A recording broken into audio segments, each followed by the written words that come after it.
Good morning friends. आज के hotel छेड़े देওয়ার दिन आज ये लास्ट टूरे तो এখন বেরিয়ে পড়েছি। একটু বাদে এসে যাবে গাড়ি, বেরিয়ে যাব ওখান থেকে। আর আজকে শরীরটা খুব ভালো নেই, একেবারেই ভালো নেই শরীরটা, তো দেখতে থাকো কি হয় না হয়। আমরা হোটেল থেকে নিজেদের লাগেজপত্র নিয়ে এবার বেরিয়ে পড়েছি। দেখা যাক কোথায় কোথায় আজকে যাওয়া হয়। আজকে অনেকগুলো প্লেসেরই যাওয়ার কথা রয়েছে আমাদের। শরীরটা খারাপ তবু মনের জন্য এগিয়ে চলেছি। গীতায় শ্রীকৃষ্ণ বলেছেন এই ধরনের মানুষ। আমরা এখন জয়চণ্ডী পাহাড় দেখতে চলে এসেছি। পাহাড়গুলো ছবি তুলেছি। হ্যাঁ, এই তো তুলবো, দাঁড়াও ভিডিওটা করে নি।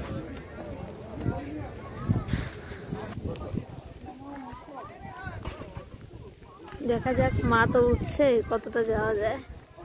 আমার শরীরটা ভালো নেই, বেশি যেতে পারবো না, কি জানি এখন দেখি কতটা যেতে পারি। আশা তো রাখবো পুরোটাই যেতে পারি। এবার দেখি ভগবান যদি সাথ দেয় যাওয়া হবে।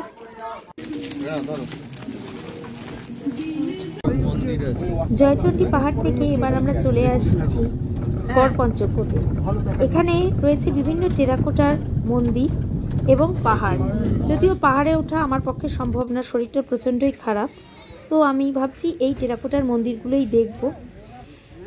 এই টেরাকোটার কাজ বাংলার অতীব প্রাচীন কাজ, যা আমাদের মানে এই টেরাকোটার মন্দিরের এই কাজগুলো দেখলে তখনকার শিল্পীরা যে কতটা দক্ষ ছিলেন মানে সেটা বোঝা যায়। আজও এত সুন্দর, কয়েকশো বছর আগে তৈরি এই মন্দিরগুলো দেখলে মানে বোঝা যায় যে কত দক্ষ ছিল তখনকার দিনের শিল্পীরা। তো এই মন্দিরগুলোর বাইরে ছোটো একটা মার্কেট প্লেস রয়েছে, এখানে খাবারের জায়গা আছে বা পুতুলের দোকান, মুখোশের দোকান রয়েছে। এবার আমরা যাচ্ছি পাঞ্চেত বাঁধ দেখতে।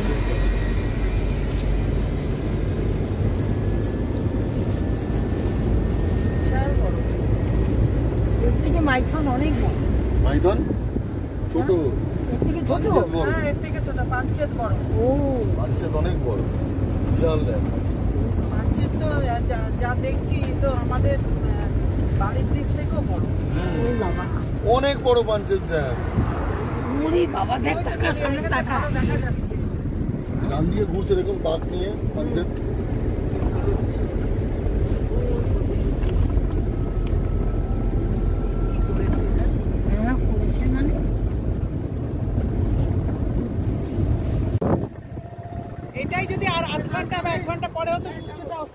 শরীরটা অসুস্থ তবু এই পাঞ্চেত বাঁধে এসে যেন এত আনন্দ লাগছে কি বলবো। মানে শরীরটা আমার অর্ধেকের বেশি সুস্থই হয়ে গেল এই হাওয়াতে বসে। এত সুন্দর প্রাকৃতিক সৌন্দর্য, মানে বলার মতো না। তো মনে হচ্ছে সারাক্ষণ এখানেই বসে থাকি, এত সুন্দর এই পাঞ্চেত বাঁধ। এবার এই পাঞ্চেত বাঁধ থেকে আমরা চলে যাব মাইথন বাঁধের দিকে।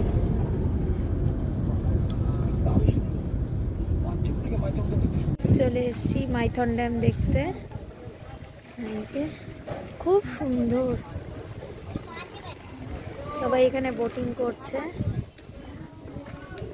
ও আমার হাজব্যান্ডও বললো চলো বোটিং করি, কিন্তু শরীরটা একদম পারমিট করছে না, ওই জন্য করবো না। তোমরা খাবে না রাতে? না, খুব সুন্দর ভিউ। মাইথন বাঁধ দেখা হয়ে গেছে, একটু রাত হয়ে গেল। তো এখান থেকে ইচ্ছা আছে, সামনেই কল্যাণেশ্বরী মন্দির আছে মায়ের, তো খুব জাগ্রত এই মন্দির, ইচ্ছা আছে ওখানেই যাব। কারণ এই মায়ের মন্দিরের কথা আগেও আমার মা শুনেছে, খুব জাগ্রত এই মন্দির। আর আমার শরীরটা যেহেতু খারাপ সেহেতু আর বাইরের খাবার আর কিছু খাচ্ছি না। এই যে এবার চলে যাচ্ছি কল্যাণেশ্বরী মায়ের মন্দিরে।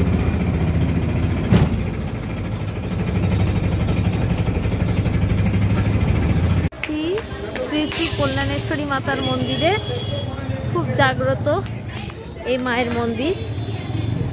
চলো।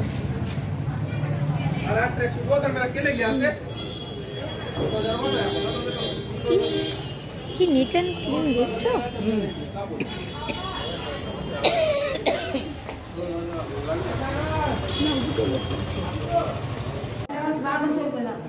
হ্যাঁ দাঁড়াও।